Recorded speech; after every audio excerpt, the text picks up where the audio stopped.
Hello guys, for today's videos, nandito kami sa DSWD. Nakapila. Pila na naman tayo. Hingi na naman ng assistance sa ating gobyerno para sa ating mga dialysis patient. So ayan, panoorin mo ako mga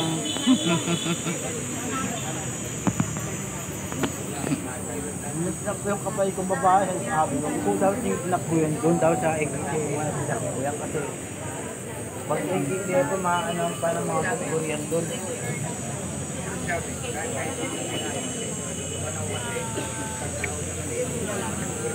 yan po. Nandito po yan sa labas. Maganda rin kasi.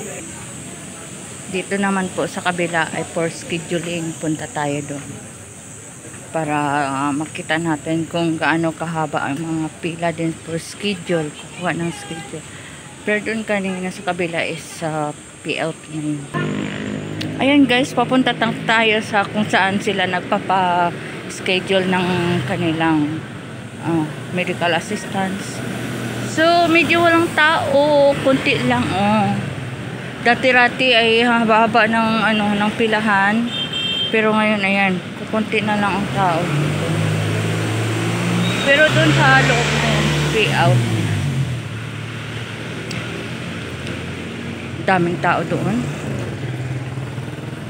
Ngayon ito na lang, kukunti na lang sila. Yan.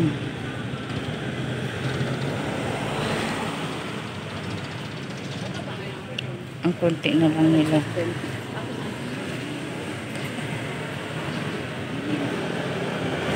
Ito ang mga kukuha ng schedule. Ayan sila. Kunti na lang. Yung iba nagbabaon ng pagkain nila para hindi sila magutom. Yan, kukunti na lang sila. So guys, babalik na tayo kasi kahapon kasi nakakuha na kami. So babalik na tayo dito dahil tinignan lang natin kung gaano kahaba ang scheduling ngayong araw ng Martes. So ito, bumalik na tayo dito sa magpi-pay out. Pero yung kasama ko nandun sa loob, magpi-pay out siya. Antayin ko na lang kasi ako tapos na ako sa aking transaction. Inantay ko na lang guys yung aking kasama.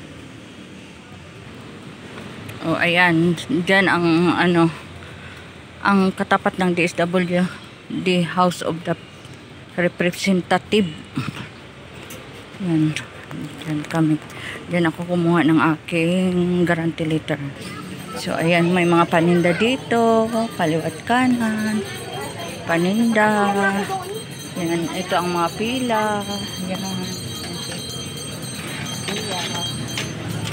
Doon ako sa tawid. Doon sa tawid ako nagkuha ng aking guarantee letter. So yan, ito ang DSWD Batasan. Salamat guys sa inyong panonood. Bye!